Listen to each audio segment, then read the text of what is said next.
제약바이오는 드래곤볼의 프리저가 변신하듯이 두 번의 변신 단계가 있습니다. 첫 번째는 기대감이고 두 번째는 실적입니다. 많은 제약바이오 기업들이 기대감으로 주가가 오릅니다. 그리고 그중 소수의 제약바이오 기업이 그 기대감을 실적으로 연결시키고 살아남습니다. 이번 시간에는 기대감을 실적으로 연결시키고 살아남았더니 세계 10대 글로벌 제약회사가 된 길리어드 사이언스의 실적이 언제부터 폭풍 상승했는지 살펴보는 시간을 갖도록 하겠습니다. 먼저 최근 실적부터 보고 가면 2020년 길리어드 사이언스의 매출액은 246억 달러입니다. 믿기지 않겠지만 246억 달러는 하나로 27조 원입니다. 연매출이 무려 27조 원이니까 어마어마하게 큰 규모의 실적입니다. 길리어드도 처음부터 27조 원을 벌었을까요? 아닐 겁니다. 밑에서부터 차근차근 쌓아 올라온 것입니다. 길리어드의 매출이 정확히 2배 이상이 된 그 시점은 언제일까요? 손익계산서의 과거 10년 전으로 돌아가 보겠습니다. 2013년도입니다. 110억 달러를 벌던 길리어드 사이언스가 2014년도에는 정확히 2배 이상 매출 규모가 성장하면서 249억 달러를 버는 회사가 되었습니다. 그리고 영업이익은 더욱 놀랍게도 2배가 아니라 3배 이상 증가하게 됩니다. 2014년도에서 2014년도로 넘어가면서 매출액이 증가하는 것보다 많은 영업이익이 증가한 것입니다. 이 말은 매출이 증가한 것에 대부분이 비용으로 빠진 게 아닌 영업이익으로 고스란히 남았다는 뜻입니다. 신약 개발 회사는 이럴 수 있죠. 그리고 이 시기에 길리어드 사이언스의 주가가 어떻게 흘러갔는지 우리는 알고 있습니다. 진리의 우상향을 그리며 폭풍 상승하던 시기가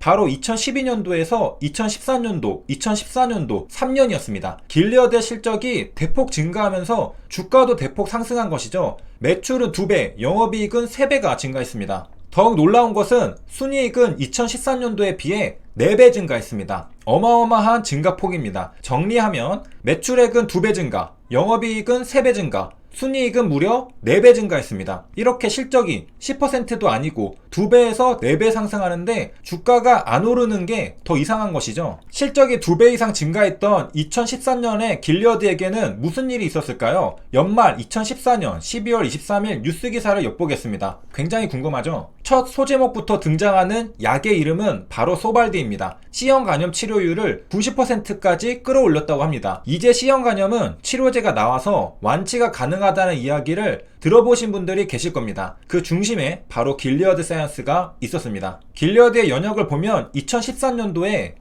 소발디가 미국에서 승인을 받게 됩니다. 그리고 한국에는 2015년도에 승인을 받게 됩니다. 미국에서 2013년도에 소발디가 승인 받았으니까 본격적인 매출은 2014년도부터 발생할 것을 알 수 있습니다. 마치 HLB가 리보세라닌 물질 특허 계약을 2020년도 했으니 2021년도부터 본격적으로 항서제약으로부터 로열티를 받을 것을 기대할 수 있는 것처럼 말이죠. 제약회사는 중요한 시판이나 계약이 있고 실적이 찍히는 것은 그 다음 연도입니다. 그런데 이건 사실 대부분 기업도 마찬가지죠. 소발디는 얼마나 혁신적인 약이었냐 하면 기존에 최대 60% 수준이었던 C형 간염 치료율을 소발디가 출시되면서 90% 이상 끌어올렸습니다. 그러니까 길리어드 사이언스의 CEO는 길리어드를 평하길 약품이 아니라 과학을 파는 회사라고 합니다. 우리는 시시하게 60%에서 70% 치료율을 높이는 그런 약을 만드는 게 아니라 애초에 90%까지 끌어올려서 사실상 완치를 시켜버리겠다고 말하는 듯합니다. 특히 길리어드는 혁신적인 신약을 만들어내겠다는 사명감을 보여줍니다. 길리어드의 이런 면모는 곳곳에서 확인할 수 있습니다.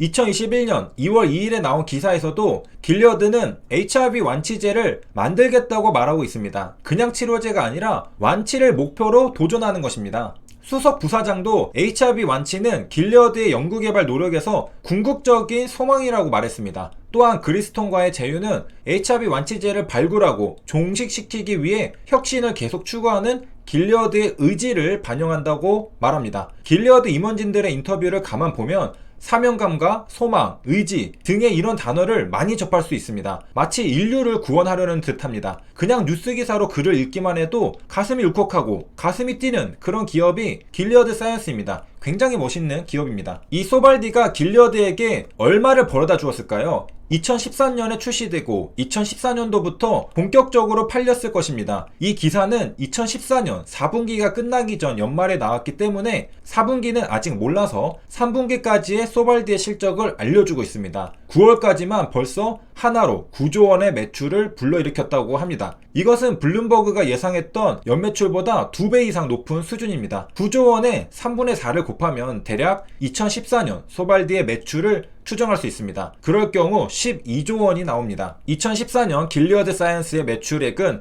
249억 달러였습니다. 하나로 약 27조 원인데요. 소발디 매출만 12조 원이니까 전체 매출의 절반이 소발디에서 나온 것입니다. 그러니까 우리는 여기서 한 가지 결론을 내릴 수 있습니다. 2013년도에 길리어드 사이언스는 소발디를 미국 FDA로부터 허가를 받게 됩니다. 소발디는 C형 간염 치료율을 60%에서 90%까지 획기적으로 높일 만큼 뛰어난 효능을 보이는 신약이었습니다. 그리고 2014년도부터 소발디의 매출이 본격적으로 발생하게 됩니다. 그리고 2014년도 매출이 공개되었는데 당연하다고 할까요? 소발디 혼자 매출을 약 12조 원 달성하게 됩니다. 그러니까 길리어드 사이언스의 매출이 전년도보다 2배 이상 껑충 뛰게 된 것입니다. 신약 하나 출시되었는데 그 신약이 엄청난 약이니까 매출이 2배 이상 늘게 된 것이죠. 어제만 해도 없었던 소발디의 매출이 기존의 실적에 얹히니까 27조 원이 되어버린 겁니다. 그리고 매출액보다 영업이익이 더 가파르게 증가하고 영업이익보다 순이익은 더 가파르게 증가한 이유도 알 수 있습니다. 신약 개발은 개발할 때 돈과 시간이 많이 들어갑니다. 그런데 개발이 끝나고 시판되고 나면 추가로 들어갈 돈은 없습니다. 판매를 위한 비용 정도랄까요? 그러니까 매출이 발생하면 발생하는 족족 영업이익과 순이익으로 꽂히게 되는 겁니다. 황금알을 낳는 거위가 되는 것이죠. 소발디만큼 뛰어난 경쟁사 약이 앞으로 몇 년간 존재하지 않는다면 한동안은 엄청난 독점적인 지위를 누릴 수 있게 됩니다. 그리고 그 독점적인 지위는 엄청난 매출을 보장해줍니다. 길리어드는 소발디의 전심 전력을 다한 보상을 받고 싶어 했습니다. 당연하죠.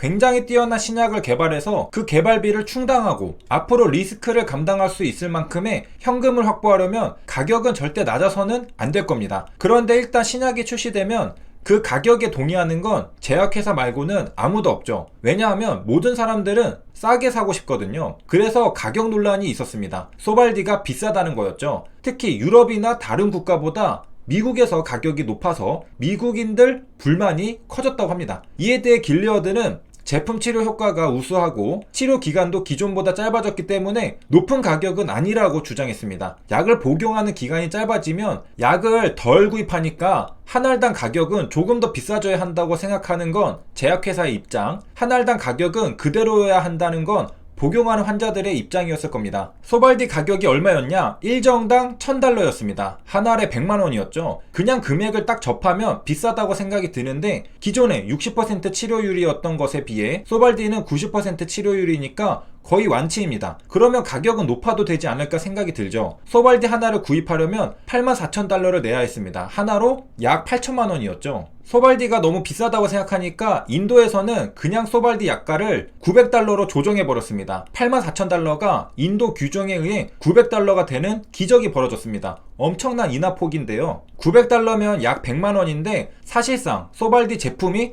소발디 1정이랑 같은 가격이 되어버렸죠. 그런데 실제로 소발디의 비용 효과성이라는 단위당 약가는 25,000달러였습니다. 한마디로 효능 대비 가격이 얼마냐는 건데요.